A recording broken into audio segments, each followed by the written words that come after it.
Halo, apa kabar? Nah, banyak juga yang masih bertanya terkait dengan seperti apa sih kebijakan seorang pejabat fungsional yang diangkat kembali ke dalam jabatan fungsional, mungkin karena setelah berhentikan karena tugas belajar, karena dipindahkan atau ditugaskan ke jabatan non fungsional.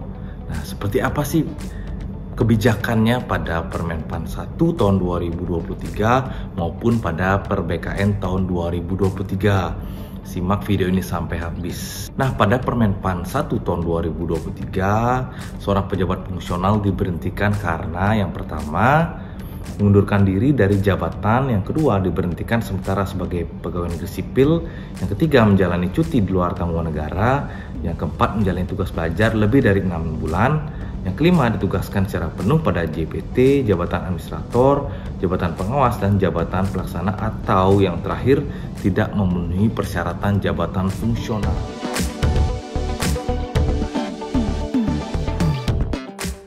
Pada Per-BKN 3 tahun 2023 di sana menerangkan lebih khusus terkait dengan pengangkatan kembali seorang pejabat fungsional yang diberhentikan karena ditugas belajar lebih dari 6 bulan. Itu dapat diangkat tentunya dengan menggunakan angka kredit kumulatif yang dimiliki ditambah dengan angka kredit dari penilaian kinerja selama diberhentikan. Nah, apabila Ibu Bapak diberhentikan karena ditugaskan pada jabatan pimpinan tinggi, jabatan administrator atau eselon 3, jabatan pengawas atau jabatan eselon 4, itu dapat diangkat kembali dengan menggunakan angka kredit sesuai dengan angka kredit terakhir yang dimiliki dan ditambah dengan angka kredit konversi penilaian kinerja itu pada pangkat terakhir yang dimiliki.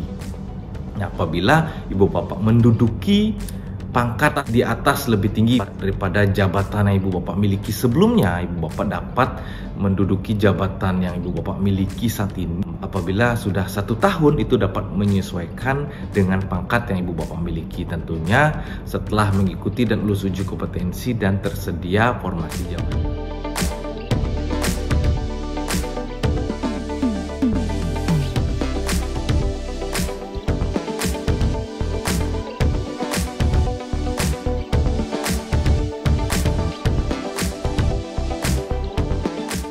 Nah, untuk Ibu Bapak yang diangkat kembali dalam jabatan fungsional, itu juga dapat diberikan opsi yaitu melakukan pengangkatan melalui perpindahan. Selain diangkat dalam jabatan fungsional yang terakhir dimiliki, itu juga dapat menggunakan mekanisme pengangkatan melalui perpindahan. Tentunya apabila Ibu Bapak menggunakan mekanisme pengangkatan melalui perpindahan, itu dapat menyesuaikan pada pangkat sesuai dengan jenjang jabatan yang dimiliki saat ini. Misalnya jabatan terakhir itu pengawas atau eselon 4, itu dapat disesuaikan ke jenjang muda. Nah, apabila duduk di jabatan administrator, itu bisa disesuaikan ke jabatan jenjang ahli. Nah, apa saja sih persyaratan untuk dapat melakukan pengangkatan kembali seperti itu ya.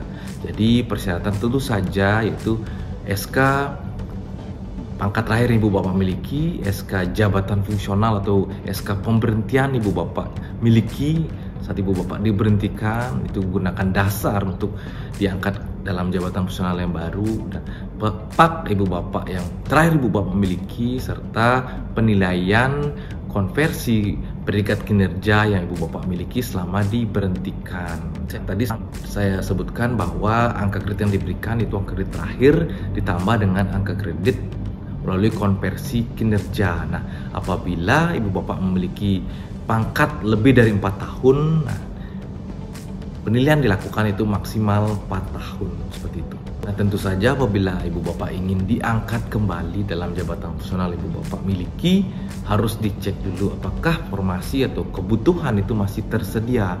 Kalau masih, nah tentu saja Ibu Bapak bisa didudukan kembali dalam jabatan fungsional tersebut. Nah, mungkin demikian saja pembahasan singkat pada video kali ini terkait dengan pengangkatan kembali ke dalam jabatan fungsional. Mudah-mudahan bermanfaat.